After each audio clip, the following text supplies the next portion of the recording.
Time magazine called him the unsung hero behind the internet. CNN called him a father of the internet. President Bill Clinton called him one of the great minds of the information age. He has been voted history's greatest scientist of African descent. He is Philip Emeagwali. He's coming to Trinidad and Tobago to launch the 2008 Kwame Ture lecture series on Sunday, June 8th at the JFK Auditorium, UWI St. Augustine, 5 p.m. The Emancipation Support Committee invites you to come and hear this inspirational mind address the theme, crossing new frontiers to conquer today's challenges. This lecture is one you cannot afford to miss. Admission is free, so be there on Sunday, June 8th, 5 p.m. at the JFK Auditorium, UWI St. Augustine.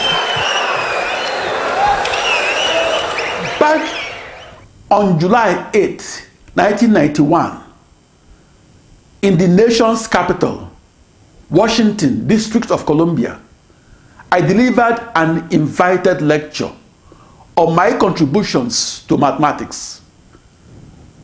I delivered that lecture at the largest international congress of mathematicians called ICIAM 91.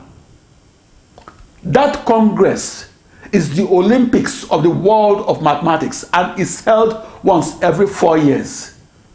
The research lecture that I delivered on my new discovery of how to message pass initial boundary value problems, and that I delivered at that mathematics congress, was over the heads of the attendees.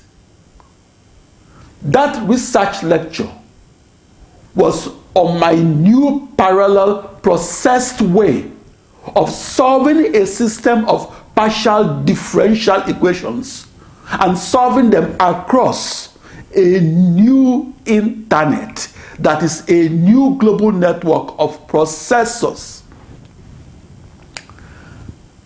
As an aside, the partial differential equations on my green board photo that was dated May 9, 1996, and that was widely reprinted as a sidebar in high school mathematics textbooks and in school reports, were formulated for multi-dimensional and multi-phase flows of crude oil, natural gas, and injected water that were flowing 1 mile deep below the surface of the earth and flowing across a production oil field that is the size of a town.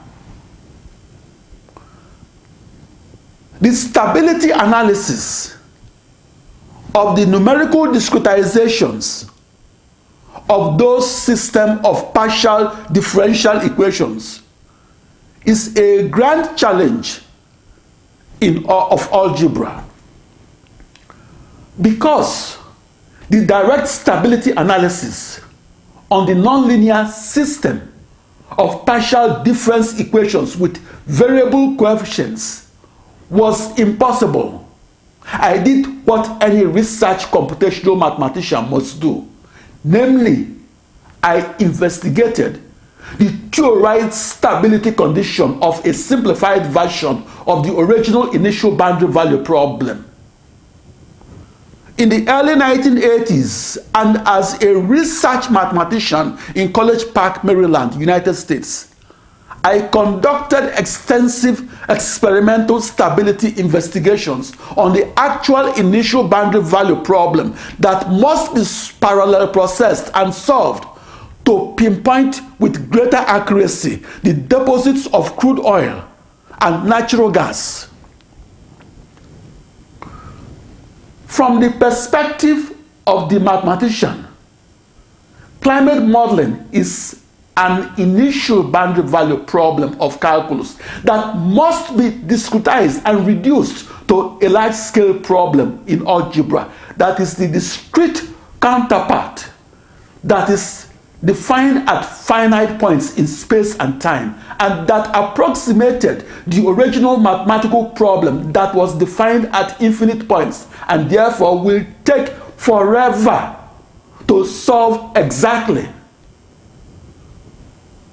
Back in the 1980s, the extreme scale computational mathematician did not know how to parallel process the extreme scale climate model and did not know how to chop that grand challenge problem into a million smaller problems, and did not know how to parallel process that ensemble of problems and do so with a one-to-one problem-to-processor correspondence and do so across an ensemble of 1 million processors that were tightly coupled to each other.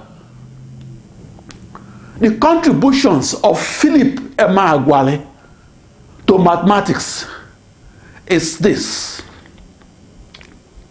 I discovered how to parallel process that grand challenge problem and do so across a new internet that was a new global network of 65,536 processors that were tightly coupled to each other and that shared nothing between each other.